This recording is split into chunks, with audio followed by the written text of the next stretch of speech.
Carlo Ancelotti ব্রাজিলকে কি বানিয়েছে? ব্রাজিলের অ্যাটাকিং লাইন বিশ্বের সবথেকে বেস্ট অ্যাটাকিং লাইন। ব্রাজিলের আক্রমণ ভাগকে ধারাবাহিকতার সাথে পরিবর্তন করতে যাচ্ছে কার্লো আনচেলত্তি এবং এই আক্রমণ ভাগটি বিশ্বের সবচেয়ে কঠিন আক্রমণ ভাগ হতে যাচ্ছে।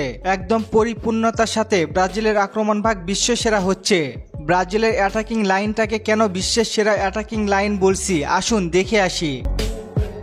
ব্রাজিলের স্কোয়াডের লেফট উইঙ্গে আছেন ভিনিসিয়াস জুনিয়র। কার্লো আনচেলত্তির অধীনে তার পারফরমেন্স আমাদের সকলেরই জানা।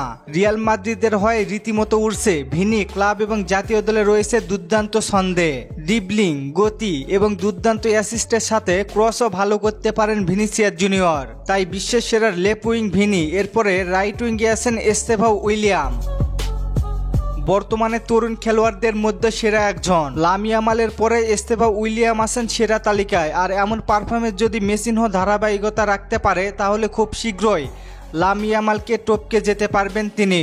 এদের সাথে আছেন ম্যাথিউস কুনহা বা জোয়াও পেদ্রো। যদিও জোয়াও পেদ্রো স্কোয়াডে চান্স পাননি এইবার। এরা হলে সেরা ফিনিশার। এই আক্রমণ ভাগে যদি তিনজন তারকা নিয়ে মাঠে নামেন তাহলে কার্লো আনচেলত্তির সবচেয়ে শক্তিশালী একাদশ পাবেন।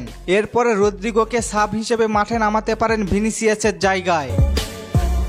আবার অ্যাটাকিংয়ে যদি চারজনকে মাঠে নামাতে চায়, ভিনি রদ্রিগোকে একসাথে মাঠে নামাতে পারেন তিনি, যেমন গত ম্যাচে দক্ষিণ কোরিয়ার বিপক্ষে মাঠে নেমেছিলেন। তবে ব্রাজিলের বর্তমান সময়ে দুর্বলতা হলো একজন ক্রিয়েটিভ মিডফিল্ডার। বর্তমানে ক্রিয়েটিভ মিডফিল্ডার রয়েছে ব্রুনো গুইমারেস, তবে তার সাথে জুটি বাঁধতে পারবে এইরকম আরও একজন ক্রিয়েটিভ মিডফিল্ডার প্রয়োজন। তবে নেইমারের নামটি বলতেই পারেন আপনারা। আর ডিফেন্সিভ মিড নিয়ে তা কোনো চিন্তা নেই। ব্রাজিলের ক্যাসমিরো বেশ ভালোভাবে মিডফিল্ডার কন্ট্রোল করতে পারেন। নেইমার আসলে মিডফিল্ডে ব্যালেন্স এমনি থেকে চলে আসবে। তাই নিঃসন্দেহে বর্তমান সময়ে ব্রাজিলের কাছে এসে বিশ্বের সবচেয়ে সেরা অ্যাটাকিং লাইন। আপনার কি মনে হয় এই অ্যাটাকিং লাইন নিয়ে জাপানের বিপক্ষে জিততে পারবে কি? জানিয়ে দিন কমেন্ট করে। আর ফুটবলকে নিয়ে নতুন কোনো প্রশ্ন থাকলে করতে পারেন, পরবর্তী ভিডিওতে রিপ্লাই করব। ধন্যবাদ।